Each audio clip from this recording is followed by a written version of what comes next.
I've had a number of people reach out and ask why it seems like the current administration has abandoned Ukraine and our commitments to NATO.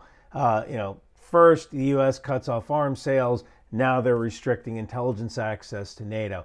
Now, it took me a while, but I did speak with some people with knowledge of the administration. I also spoke with some people in the intelligence community, people who are apolitical the way many of us intel guys are, because, when you work in intelligence, even as a contractor, you literally can't be political. You give advice to whoever is in power. They deserve the best intelligence and the best analysis without any kind of political bias. Speaking of good advice, I was just in Europe for this whirlwind NATO tour. I was in France, Poland, Romania, Germany. Well, I have Verizon as my cell provider, and every time I touched down in a different country, I paid $12 for data. My whole trip was $120 for 10 days. And if I had just used the Saley eSIM, I would have only paid $33 for the entire month. I mean, it's too late now, but I can tell you this, the next time I go to Europe, I'm going to use Saley. See, you download the Saley app before you go. You sign up, you pick a plan. If you have like a regional plan, you plan to visit multiple countries, you don't need to switch plans. It's pretty convenient. And Saley has basically pre-negotiated data rates with other carriers. If you're going on a 7-day cruise to the Caribbean, you can do 28 countries for $15 for like a 7-day cruise. Verizon's travel pass is $12 a day. So why wouldn't you use this?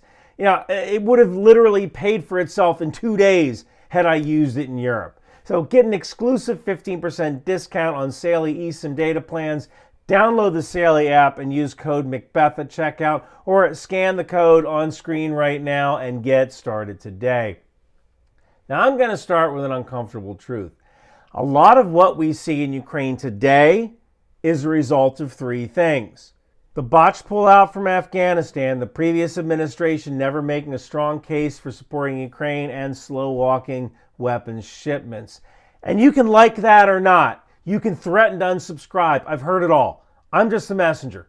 And the truth is that I'm going to talk to you the same way I talk to my clients who pay me money to say this stuff. I've had clients threaten to leave too, but they always seem to keep writing the checks. So here's the hard truth. There is no reason why we should have left Afghanistan. I know people love to scream, endless wars, but we were fine in Afghanistan. In the 17 months before we left, the U.S. had zero combat deaths. The Afghan military was holding the line. All they needed was American air support, advisory, and technical expertise. And I get it.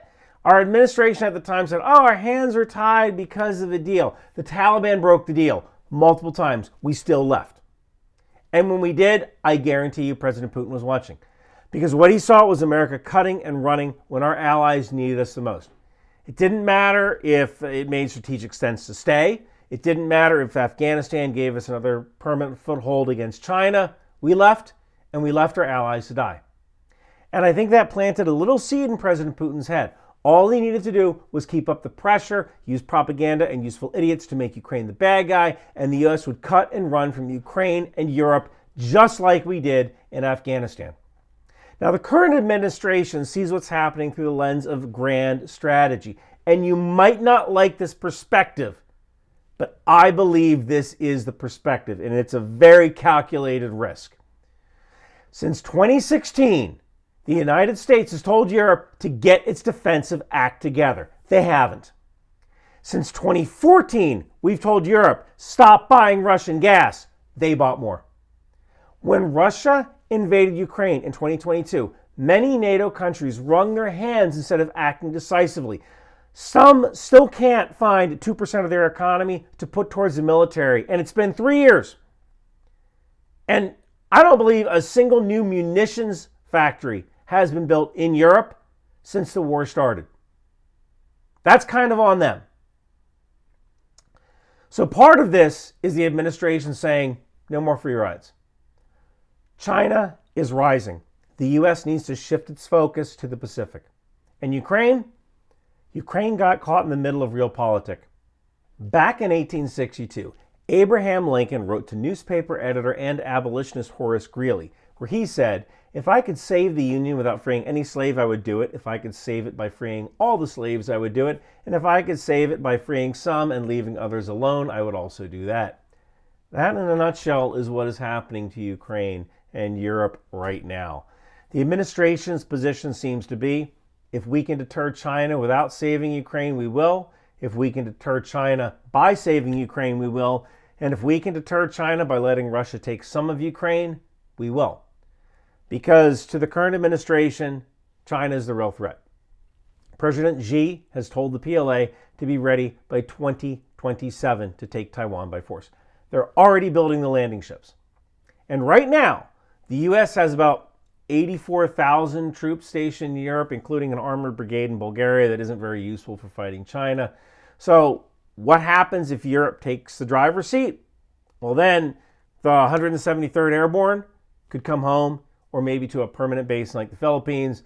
Some of our light and airborne units that are on rotation can come back to the U.S. or maybe head over to Asia. Maybe we keep one armored brigade on a rotation in Europe. For the longest time, I have said that Russia literally can't stop this war because the second they do, their economy collapses.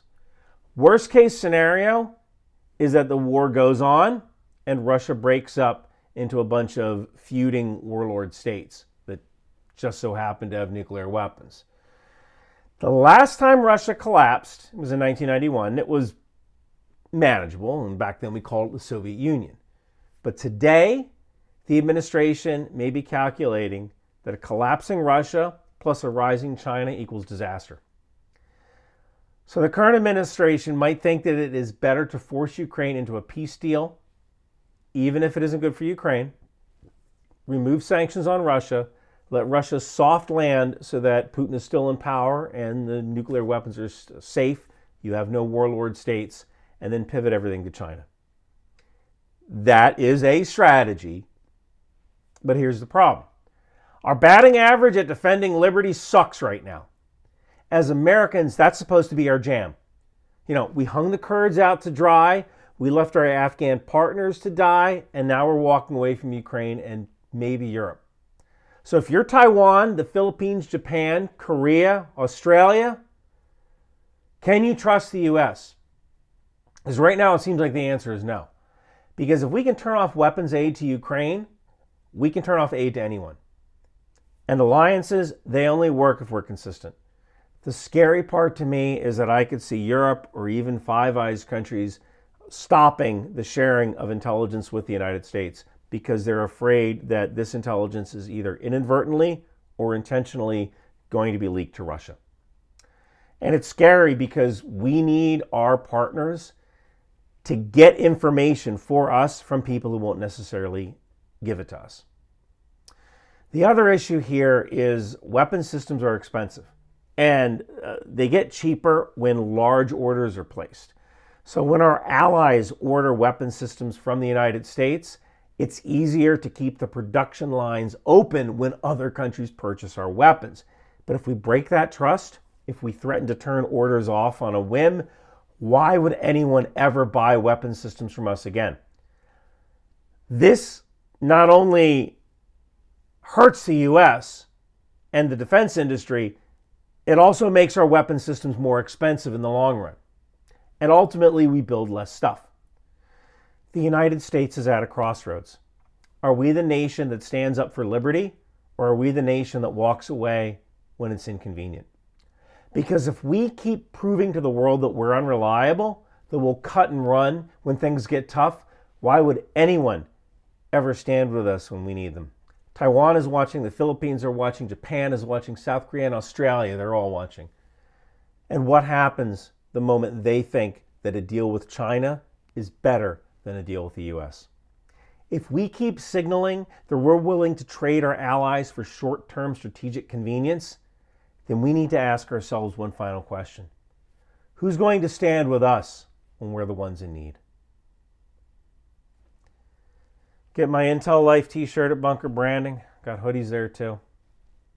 Thank you for watching. In a world where fashion meets firepower, where style becomes strategy, it's time to gear up for the ultimate mission with Bunker Branding. Introducing the Rock Out With Your Chalk Out t-shirt, a tribute to the fearless air cavalry. Feel the adrenaline rush as you don the pride of the skies. For those of you who dare from the air, precision and power unite when you think outside the bomb. And don't miss our Live, Laugh, Launch t-shirts for Patriot and HIMARS, because sometimes defending freedom means bringing the thunder. Finally, for the true defender of the seas, we present Department of the Boat People. Sail with honor and show your allegiance to the world's mightiest maritime force. With these shirts, hoodies, and stickers, along with the tow missile, landmines, and drone warfare. These aren't just shirts, they're statements. They're your way of saying I stand for strength, unity, and style. Get yours at Bunker Branding today.